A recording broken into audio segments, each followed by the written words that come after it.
Mimi ni komando, mambo ya ujinga ya ukabila na vita, hiyo ujinga sisi hatuwezi kubali. So watu wasianze kuuzia uoga ati nini, hapana. Tukae tu kwa amani. If President William Ruto is looking for his next political headache, he might have just found it in George Natembeya. The outspoken Trans Nzoia governor broke ranks with a script at Wafula Chebukati's burial, turning what was expected to be a solemn farewell into a stage for a bold, unexpected showdown. Nyinyi mkiendelea kukaa vile mnakaa hivi, ghafla kama ile ilifanyika jana kati ya rais na former prime minister, nyinyi watu ya Western, kama mtakaa pamoja, mweke kura zenu pamoja, mtakuwa mnaangalilia kwa view sasa. You see, at any political gathering, or rather any rally, there is always that one rebel who refuses to toe the line. And at Chebukati's send-off, Natembeya played the role to perfection. Niseme baada hii, Your Excellency, come back to see us again. Asanteni sana. Thank you. Pole kwa mama. Bwana Yesu asifiwe. Asanteni sana. Na asanteni sana kwa kunitambua. Asante sana Bwana Rais. Na asanteni sana viongozi wangu. Leo siwezi ongea. Asanteni sana.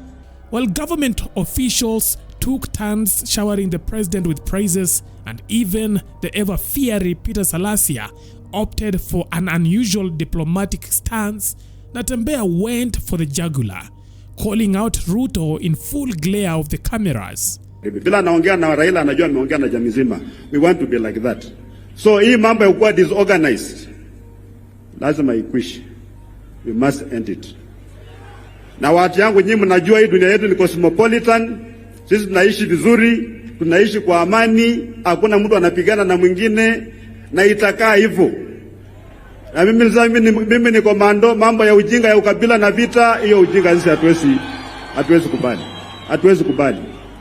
So watu wasianze kuuzia uoga ati nini, hapana. Tukae tu kwa amani. Tusigombane, tupendane, tujenge kaunti yetu.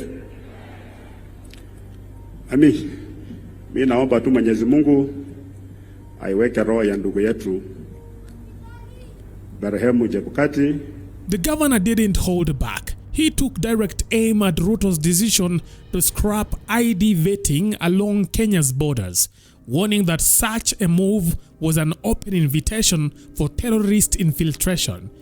Drawing from his years in security service, Natembeya painted a grim picture of a Kenya exposed where national security could be compromised under the guise of inclusivity. His warning was clear. Ruto's administration was walking a dangerous path, one that could cost the country dearly. Thirdly, Your Excellency, kulikuwa na hii maneno ya kutoa vetting ya vitambulisho. Na mimi I'm humbly requesting you, sir, with total humility, that instead of removing vetting, we can revisit it and streamline it. Tuhakikishe kwamba wale wazee ambao wanakaa katika hizo kamati wanakuwa vetted vizuri, wanalipwa mshahara, maana walipi mshahara. Hata kama kuna mshahara inachelewa sana, alafu wanaleta ukora kidogo, ili watu wetu wa Kenya wapate vitambulisho. Sababu ya vetting haizuii wa Kenya kupata vitambulisho, inazuia wageni kupata vitambulisho. Na Your Excellency, hiki tumesaidia hivi. Kwa sasa ukienda kule Northeastern utapata kuna sporadic acts of terrorism. Unapata watu wameweka an IED kwa barabara, lori kikuja na kanyaga na lipuka. There are not very many. Those guys are confined there because of thorough vetting. Hawezi kuingia kwa Kenya bila vitambulisho, walikatazwa, wanafinywa, so wanazunguka hapo, wanakuja, wanagonga na kurudi. Ilifika mahali hawa jamaa walikuja huku Sicily. I was a DC there at that time. Walikuwa wanapiga vilipuzi every day inalipuka. Mpaka ikafika mahali serikali ikaunda National Counter Terrorism Center, ikaunda Interreligious Council, na viongozi wote hata Waislamu wa Somalia wakaamua kukashifu hii kitu. Sasa wakati hao jamaa walishindwa kukuja, wakatafuta mbinu nyingine ya kuradicalize vijana wetu. Maana wakienda Somalia wakirudi wako na vitambulisho, wanapenda kwa njia rahisi. Ikafika mahali kama kuna explosion ya bomu, mwenye amepiga ni Mjaluo, ni Mkikuyu, ni Mluya sana sana. Hata huko Somali, they were not participating in these things because it was easier kuradicalize mtu na umlete. For now, au jamaa ukipata ID zetu, atakuja na ID because not assembled, inakuja kama different parts. Anapita pale kwa barabara, akiulizwa anatoa ID, anakuja. Watatoa kule kwa mpaka, watafika huko ndani. The work that our people have done, including kuna MP anaitwa Yusuf Hassan, alipigwa bomu ikavunjika miguu because of terrorism. Your Excellency, where we are, mimi naomba kabisa usaidie hapo, tusirudi huko tena. Hatusemi kwamba Wasomali wasipewe kitambulisho. Hii mambo ya mipaka yote tunasema our local people within Kenya ndiye patikana kupata vitambulisho haraka, ili wageni nao wasipate nini vitambulisho. Lakini la muhimu, Your Excellency, baada ile mambo ilifanyika jana, watu kuja pamoja, mimi ningependa sasa focus kwa vijana kidogo, and the first president za kuwapatia ni kutoa pesa ya kulipa kupata vitambulisho. Hiyo shilingi 300 ikitolewa, hao watu watapata vitambulisho mingi hadi atashinda ile mambo ya kule vetting. Maana kwa sasa hata ukijaribu kupatia vijana kazi tenda, waambie mwende mfungue company. Hapa tuanze wengi napata wana vitambulisho kwa sababu ya shilingi 300 tu. Hana, it doesn't have. Kama kuna watu ambao wako na poverty ambayo inatembea na wanaiona ni vijana. Hii pia imechangia kwa mambo ya unemployment. Ningependa ni karibu nimalize nikisema kwamba But he wasn't done. Natembeya then turned his fire to the political handshake that had dominated the headlines. The surprise camaraderie between Ruto and Raila Odinga at KICC. While the two leaders framed their newfound alliance as a step toward national unity, Natembeya wasn't buying it. With a razor-sharp candor, he hinted that their unity had less to do with ending tribalism and more to do with consolidating power for their respective communities. He urged the Luhya nation to get its act together, lest it remains a spectator in the high-stakes game of political chess. I have a disclaimer here. Mimi nimekuwa nikiongea mambo ya watu wetu pande kukua pamoja. Na kuna watu ambao wanaona hiyo kama ukabila. Sio ukabila. Watu kukuja pamoja vile tumekuja hivi, hiyo sio ukabila. Ukabila ni kupendelea. Unasema huyu ni jamii yangu, atapata kitu fulani kwa sababu ya jamii peke yake, sio kitu kingine. That's tribalism. Sisi tunataka jamii yote ya mkoa wa Magharibi, na mnajua tuko cosmopolitan. Hakuna mtu ambaye akai Magharibi. We suffer the same problems. Ndio mimi nasema tukuja tukae pamoja, tutembee pamoja, so that we are taken seriously. Nyinyi mkiendelea kukaa vile mnakaa hivi, ghafla kama ile ilifanyika jana kati ya rais na former prime minister, nyinyi watu ya Western, kama mtakaa pamoja, mweke kura zenu pamoja, mtakuwa mnaangalilia kwa view sasa.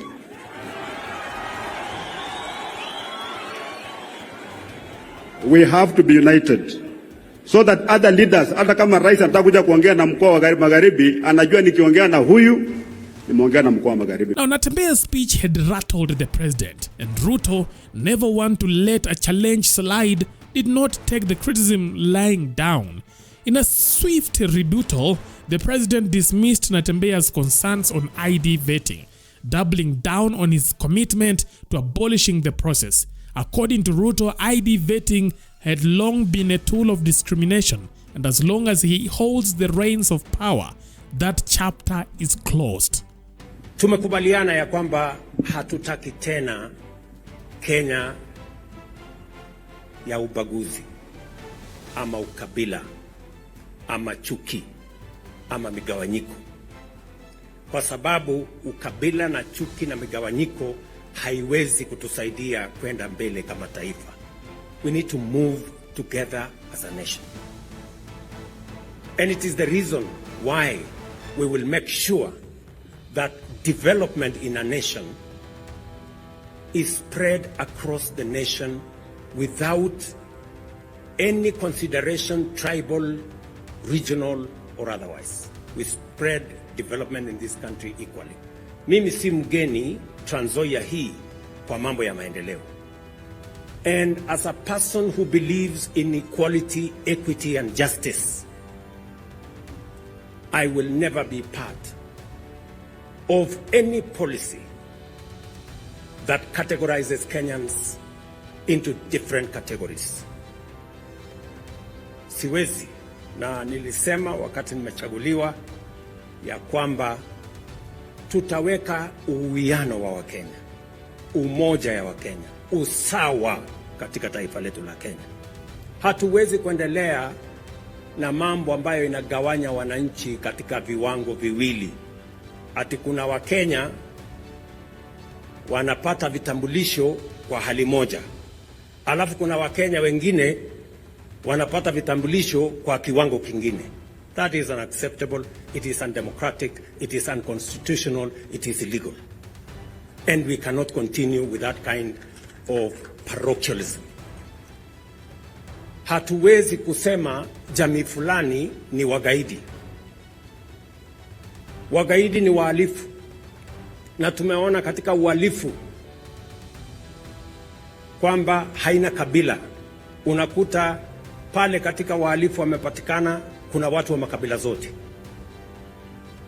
So I want to tell the people of Kenya that they will never again be discriminated against in the issuance of IDs on the basis of their religion, on the basis of their ethnicity, or on the basis of the region they come from. It is our responsibility as government to make sure that we protect every citizen. And for the last 2.5 years as president, we have made sure that we have secured and protected our nation. We shall continue to do that going forward without compromising any Kenyan and treating Kenyans differently. Mimi nataka niwaulize ndugu zangu watu wa Trans Nzoia. Following Natembeya's remarks, Kenyans couldn't help but admit that the Trans Nzoia governor had made himself a marked man in Kenya's political arena. Now, whether this marks the beginning of a large clash with the Ruto administration remains to be seen. But if history is anything to go by, the governor may have just secured himself a front row seat in the ever-unfolding drama of Kenyan politics.